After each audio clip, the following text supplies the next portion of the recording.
My name's Lydia. I'm the program analyst and research coordinator at Seat Common Ground. And welcome to our talk on how student-led groups are organizing for racial justice and educational equity in an era of classroom censorship. Today, I'm joined by Mira Ugwuadu from Wheeler Name Change in Cobb County, Georgia, Tala Saad from the Kentucky Student Voice Team, and Julian Fortuna from the Georgia Youth Justice Coalition. Today, our panelists will talk about their experience student organizing and how they take advantage of the Student Action Network for Equity. I'm going to ask them to introduce themselves and share some context about their efforts and their organizations, and then we'll dive straight into their experiences, and we'll talk about some of the most relevant, salient, and cross-cutting ideas for students in the field right now. As we go along, please add your questions to the Zoom Q&A function. If we don't get to them in the first half, we will get to them in the second half when we have our unrecorded second part of this session. Speaking of which, we now refer to these talks as an hour. The first half is recorded and it's for people to access on our Slack or on YouTube. And then the second half will be off recording and it will just be for discussion. We have an upcoming talk on October 11th at 1:30 p.m. and it is going to be with Misty Cole from Hopewell Health Center in Health Systems in Athens, Ohio, and Sanford Johnson from Teach Plus Mississippi. They're going to talk to us about their perspectives and experiences on the need to provide mental health services in rural America. So that's going to be really exciting.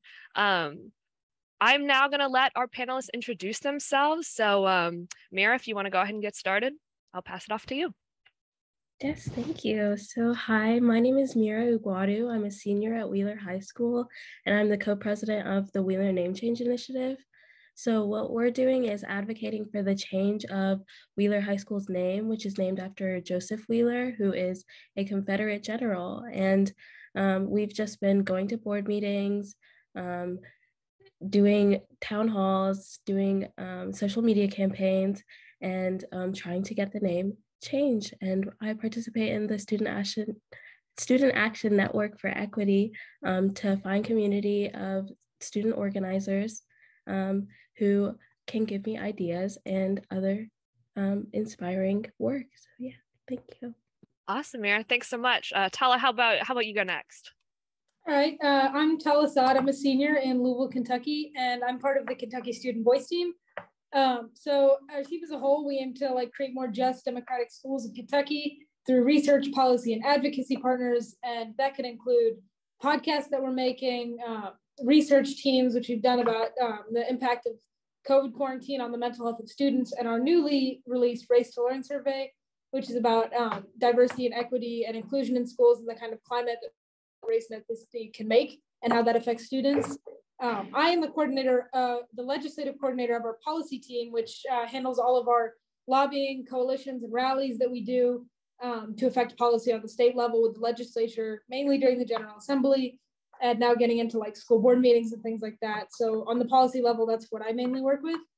And I'm also the same liaison for the school, which is Student Action Network for Equity, and I handle all things correlating with that organization and connecting with that.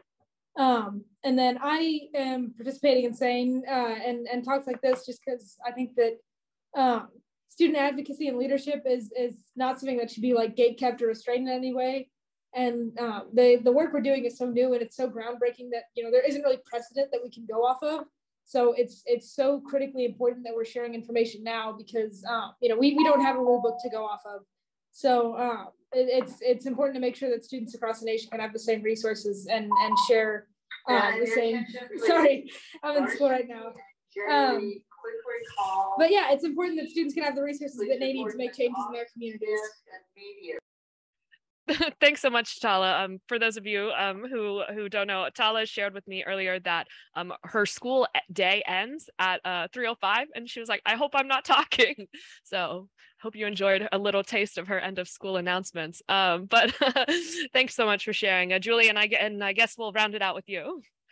Yeah, hey everyone, it's nice to meet you. My name is Julian, pronoun he, him. I work with the Georgia Youth Justice Coalition on lots of different projects, but primarily on two particular kind of education policy, racial justice related.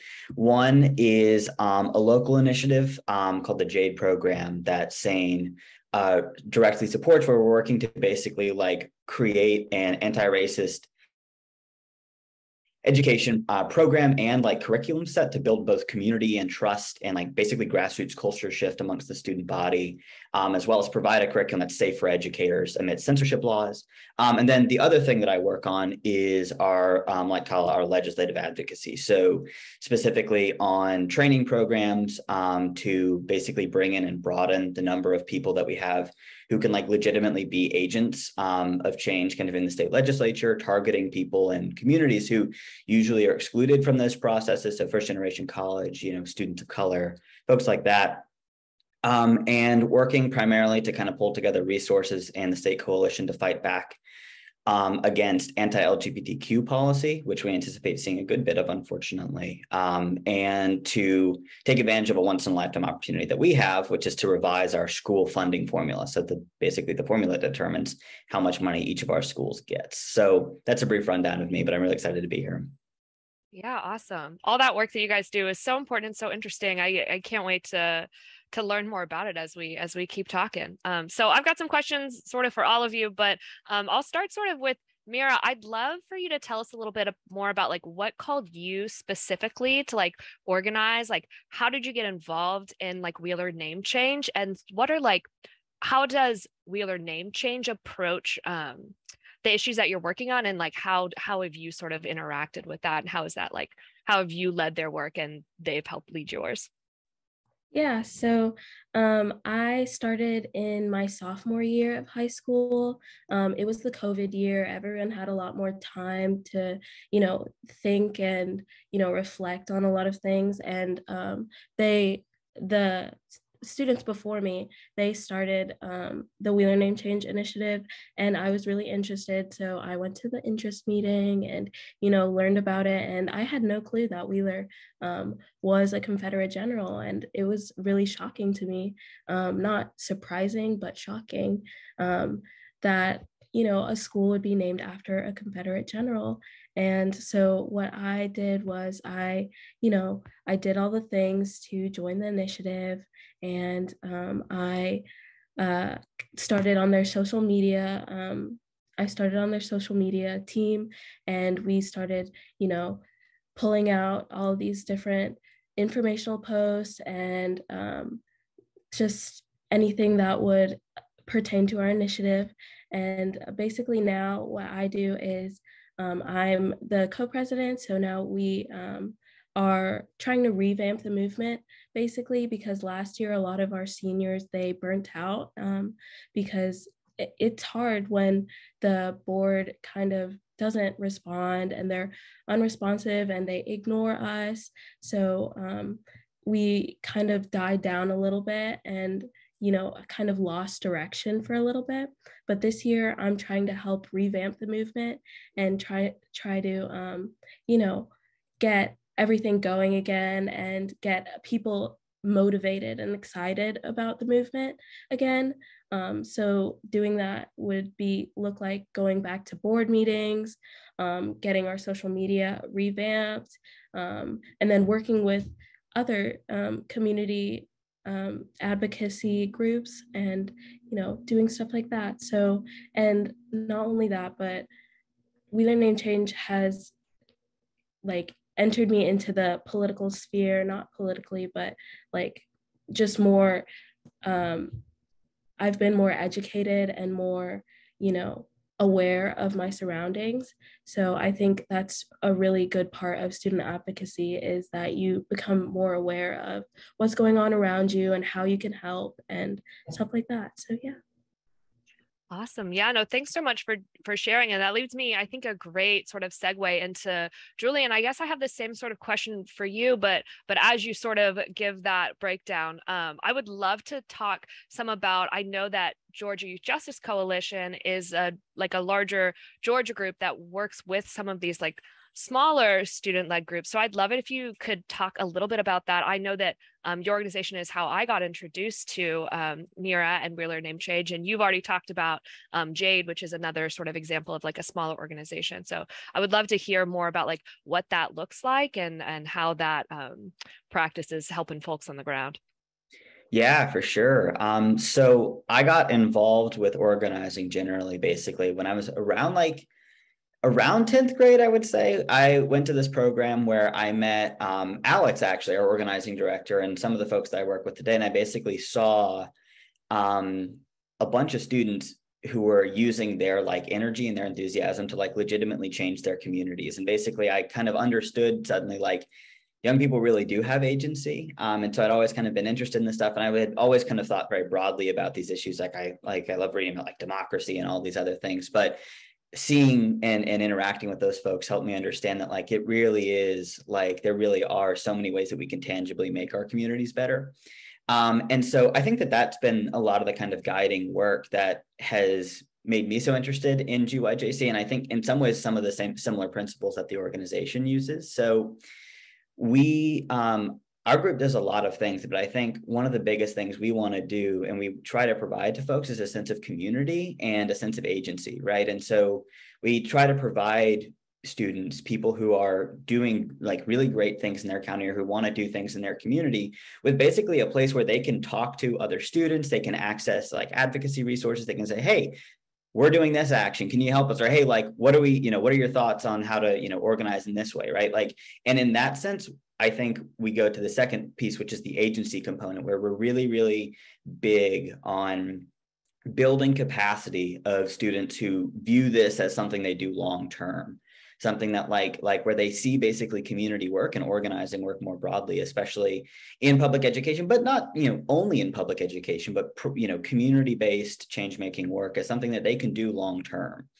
And so a huge portion of that is understanding that like there are resources in this space. And so we are really, really, really big on getting folks paid. Working with you all is a huge way that we do that, but kids need to know that their work matters, right? And that this is a thing that like they can get resources for and they can make a living off of when they do it long term. Similarly, right? Like it's a huge equity thing to be able to pay students. Those are the types of things that we kind of, I think as an organization, try to bring to the table because we really want to support students who are on the ground in their communities, who know what their communities need, right? And who are like really working not just to all agree that something is a problem, though certainly that is important, but also to like do something about it, right? And that's the key piece, I think, that's really important to make people feel powerful and to feel like their government, their society, their democracy, if you want to use that kind of language, like works for them. So that's kind of our approach. And yeah, and I can talk more about kind of specific initiatives and the way that we do that. But that is our kind of overarching priority. And so our distributed leadership model and our just giant team of really, really cool organizers, I think helps all make that happen. Yeah, thanks for sharing. And I hate to cut you off because I do want you to list all of those initiatives, but we will definitely get to that. I'm going to throw that last question to you, Tala. But again, you guys are so good at making this easy for transitions. But as you talked about, in this work, we're sharing resources or the Georgia Youth Justice Coalition sharing resources among groups in Georgia. I'd love to sort of talk about how that's sort of our goal with SANE, right? To like share these resources that people in different states have and to talk about that kind of stuff. But Tala, I think that something unique about like your sort of approach and that you and your team sort of bring to the SANE network is your focus on like these legislative activities and having you particularly from your team on this. Not that other people don't do that, they surely do, but you definitely bring some knowledge on this table. I'd love if you could share about that and how you got to be where you are now. Yeah, of course. And, my kind of journey with advocacy didn't really start with the Kentucky Student Voice team, although I'm very grateful that's where it ended up getting me. It kind of started with my school's like youth and government programs and things along those lines. And my original kind of passion project or issue that I was passionate about was mental health. And for me, it was, presenting, solutions and things along those lines to other students, because it was one of the many issues where it's not necessarily that people don't want to fix it, but you'd be surprised how many people don't know it's there. And that was kind of the beginning of a long, journey that got me into Student Voice team, which allowed me to kind of expand that umbrella and bring about, it's not just about, mental health or race and equity in schools. It's not just about those things, but the overarching umbrella of students should have a say in these things. And you hear these conversations going back and forth between legislators and parents and school boards. And time again, it's the students that are left out of the conversation. And somehow everyone's supposed to, assume what the consequences will be or predict the effect it'll have on students. But nobody thinks to ask students about, the impacts that it's had on them already. And you think it's such a basic thing that we're just not seeing. It's a clear set solution. And that's kind of part of the work we do in legislative is half of the work is not only the research and the opinions and everything we bring to the table, but the power that legislatures, that you can have is walking in as a student to testify, to rally, to present in front of the Department of Education, where they're seeing them. They're saying, these are kids that are capable. These are kids that know what they're talking about. And it gives students a credibility that goes far beyond the presentations or testimonies that we give. And in the end, that's the lasting impact. We can have a bill pass, we can have a bill fail that we like, but in the end, every time we go and present, that just builds up the credibility of students in the long term. And adds one more crack into that glass ceiling that I talked about before. And our legislative work, specifically, I mentioned that Race to Learn report we had earlier. And that was another powerful thing. And not only bringing out the research and highlighting student voice and the data and the stories behind students and how their race has impacted their education, and such a taboo topic that we talk about now. And everyone's so quick to criticize how race and ethnicity are taught and addressed in schools, but nobody's quick to address, how it is, and more of how it should be or how they wish it would be. And bringing, how it is to students was a major part of that. And that research was not only that, but having an entirely student produced research paper that in the end, we talked about our methodology behind it. And we established that we were willing to share how we did it and how other organizations can do it. That was a big part of us joining SANE, was being able to share those resources and saying, anybody that wants to do something similar, here's how you can do it. And the fact that you can do it at all. And that's kind of guided our policy work now from here with our Race to Learn researches. We've had a lot of censorship and anti-CRT bills that have come through Kentucky, House Bill 14, House Bill 18, Senate Bill 138.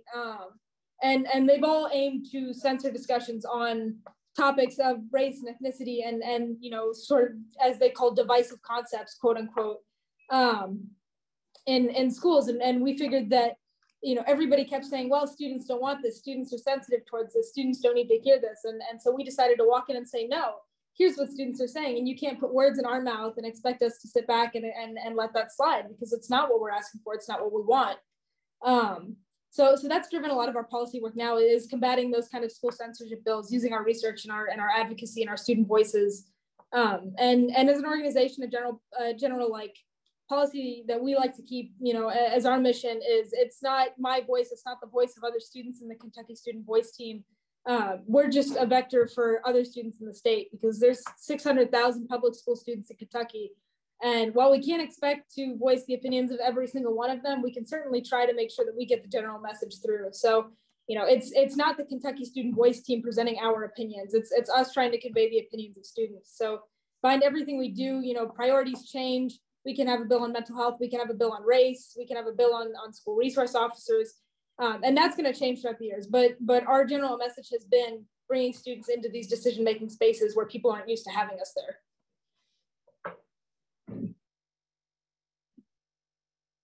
Yeah, I totally agree with all of that. And I want to open it up to Mira to hear kind of your thoughts on kind of like what this looks like at different levels of government.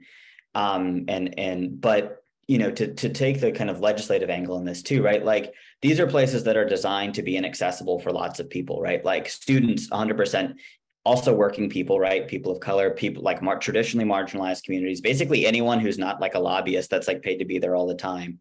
And so I think like a lot of what we kind of think about is like ways that we, kind of as students use our unique position as stakeholders here, is people who are like uniquely qualified to say, kind of like you're saying, Tala, not only like this isn't what we want, but also like this is actually what happened generally, right? Like this is actually what it means for us to have safe schools, right? This is actually what it means for us to have well-resourced schools, for us to like feel welcomed, right? For us to learn well, right? And those kinds of perspectives, I think, intersect all of these different policy areas that people often try to like hyper politicize, essentially for political gain, right? And so like people always get on, and we see this kind of like sick and I think pretty cynical kind of like play, especially more from the right, where it's like, in the midst of gun violence incidents in schools, people will be like, wow, look at these people using kids as political pawns to advocate for gun reforms. Like, actually, that's what kids want, right? Like, kids aren't political pawns when we speak up, right? And we're not political pawns especially when we speak up in coordination and in community with other people, right, in this space, other adults, other organizers who have been here for a really long time, right? And I think that's the other thing that we look at when we think of like what it looks like to build youth power in the legislative space, is that when we can build kind of coalitions with people who are of different ages, different backgrounds, different occupations, teacher-student solidarity, student, like just generally student parents, student adults solidarity, right? Like, all of these different types of approaches really magnify the amount of basically power we're able to wield in these spaces that aren't built basically for anyone, but let alone, right, students, and especially like students of color, right, and from these marginalized backgrounds. And so, I think one of the approaches that we're hoping to take this session, just to kind of give a tangible example, is we're running our boot camp program again. And so the legislative boot camp program is essentially an intensive training program for about a month to train organizers and then match them either in aid positions to progressive representatives or to progressive advocacy organizations. Sometimes we hire them into our own organization, but really what that is it's in that program at its core is not just a training about values and agency, right, which is at its core, I think, one of its key functions, but also like affirmative recruitment from some of these groups that I mentioned that really are like structurally marginalized, right? And then all the way up through, stipend paying them to participate, transitioning them from the training program to a job, right? And then making sure that they have fair working conditions in the places that they land in these organizations. Kind of from start to finish, trying to like invest in that like expansion of youth power into this kind of like pre-existing network of organizations and political infrastructure. And so that's some of the things that we think of. And we're trying to think, I think, a lot as well about like, what does it look like, to bring in the student testimony component, Tala, like you were saying, because that's so important. And like, there is like data to show that like testimony is the most effective tool, basically, or one of the most effective legislative tools. And students specifically at 10 in the morning, it's so hard for them to show up every day. It's hard for them to show up in committee, especially, right? Committees where laws haven't hit the main like floor vote yet, and is where they're actually most vulnerable to being killed, right? To being stopped. How do you put student stories and the stories of people who are structurally excluded in those spaces so that people actually do know how harmful some of these bills are? So those are some of the kind of key questions we have. And a lot of it does come down to like training, involving, escalating, and then paying and hiring a large team of students to recruit people they know and just have them be in the Capitol. But that's a very like statewide kind of perspective on this. And what we've seen from 1084, one of our primary censorship bills, and SB 226, another one of the kind of censorship bills, is that like a lot of how these bills are interpreted is dependent upon who's in power at the local level. And so I think maybe, Mira, that's where I'd love to kind of turn it off to you about like local work, because that's played a huge role in how some of the statewide outcomes have actually played out on the ground. Yeah, so like I totally agree that everyone is, barring students from, trying to voice their opinions and stuff like that. And even for my school board, they made it difficult for us to speak at board meetings by not allowing people under 18 to speak at board meetings without a parent or guardian.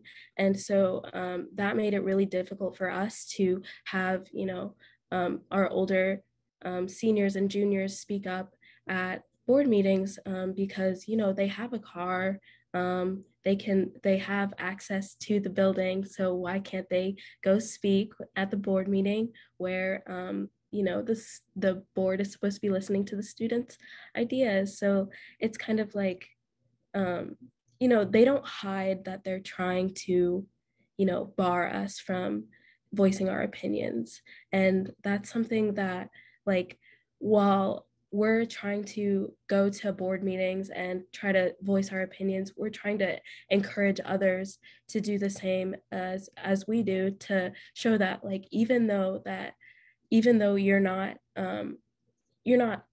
essentially welcome here, you still have the power, you still have your voice, and that voice is important and it can mean something. So I think I don't want to take direct credit for like inspiring others, but like other voices or other groups like the Not Your Word campaign at Campbell has also done numerous silent protests at board meetings to show that we have, we have a collective voice and we have like collective power, and we can't let ourselves,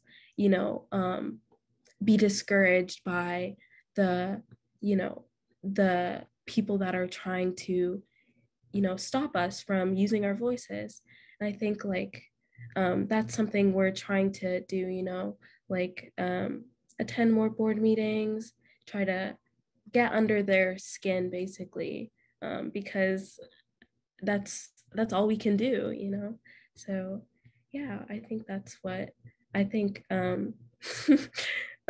Yeah, but other than that, I think like I'd have to ask like why is it so important to have a group or have like support from other groups and support from other student groups especially, and that can be to Tala or Julian. So, yeah. I can jump onto this one, and I kind of touched on this earlier with kind of the importance of having that support and that backing. Is that, I mentioned earlier, like this is a fairly new thing, is having students in these spaces, or at least having students get so far into these spaces, if that is and so making sure that these student organizations can work together, because the credibility that we lack in these spaces with adults, we can make up for in numbers. And, students may not be able to vote, but we certainly can have a voice there. And kind of touching on what Julian was saying earlier, which is, if there's not a seat at the table for us, then we'll stand on the table, because I mean, it's extra effort to get people to listen to students, but it's certainly effort that we're all willing to put forward to make that happen. And having that backing and a lot of that power that we get does come from our coalitions and our partnerships with other organizations. And at the Student Voice Team, we stress so much on the intergenerational component of our work, because it's not an isolated fight, and we're not going to get there with just students. We're not going to get there with just adults. And having that cooperative work, whether that be in our research, partnering with, we call it our dream team of adult researchers that help us with that stuff that we need.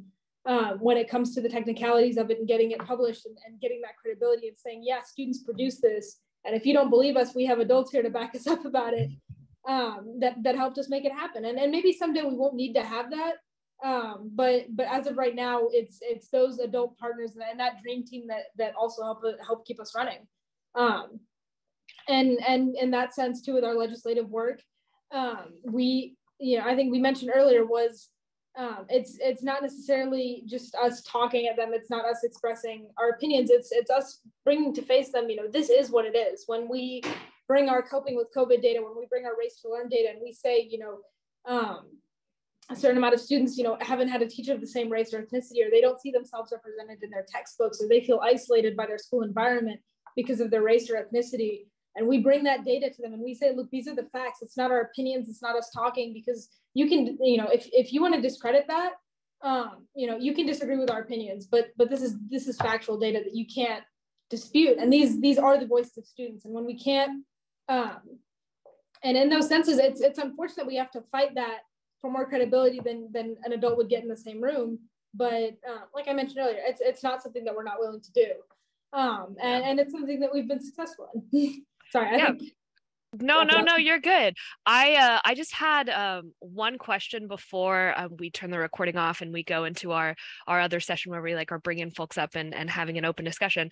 My last question for you guys is, who inspires you? It's a question that we ask all of our panelists at all of our talks, so I want to make sure we get your answers on the record. Who inspires you and why? And I'm gonna start that with you, Mira. Yeah, so I think a lot of people inspire me, definitely. I think everyone at the Georgia Youth Justice Coalition is inspiring. I think everyone that has done amazing work like before me has inspired me. I think especially like the group of We Learn Name Change students that started the initiative, especially they inspire me because you know, they put in the work, they started it from scratch, you know, they just they did everything that they were supposed to do, you know, and like they made the research presentation, and it was phenomenal, and it's so inspiring to show that everyone has, you know, their voice, and it just inspires me to keep going and keep, you know, fighting for what their legacy and stuff like that. So yeah.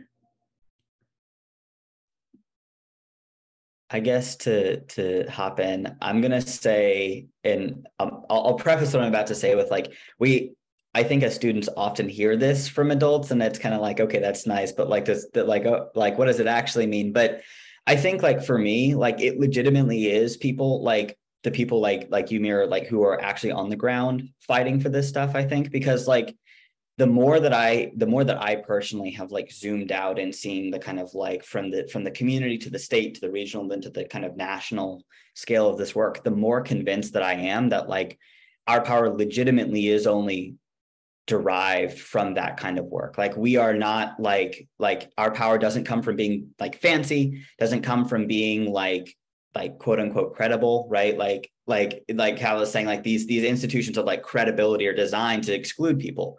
And so like we derive our credibility and our influence from our power, and that power comes from a base, right? And so, you know, kind of like what you were saying earlier, Mira, that like how important a base is and how important it is to be in coalition with other groups and other organizations, right? Like that's where our energy and our legitimacy comes from. And so I think like what inspires me most is the fact that like there really are people who are like who think that this stuff is important, right? There really are people who are organizing that base in their areas, right? And like that's what makes me feel like we're on the right track, right? Because like people legitimately are standing up to like demand collectively like a better school system, right? Better policies, to, you know, change name for their school, right? Or like a state legislature that doesn't like harm and you know, marginalize and put the lives of like trans students or Black students or brown, like it literally any kind of student group at risk, right? And so that's, I think, what inspires me most kind of when I do this kind of stuff every day.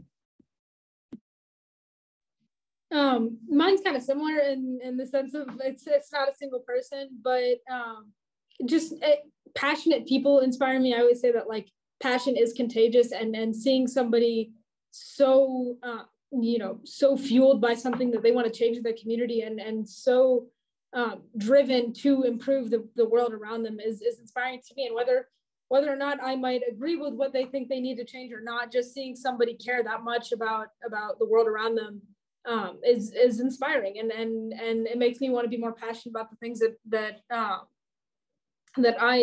issues that I feel are important. So yeah, it's inspiring seeing people care about the world around them, regardless of who that may be.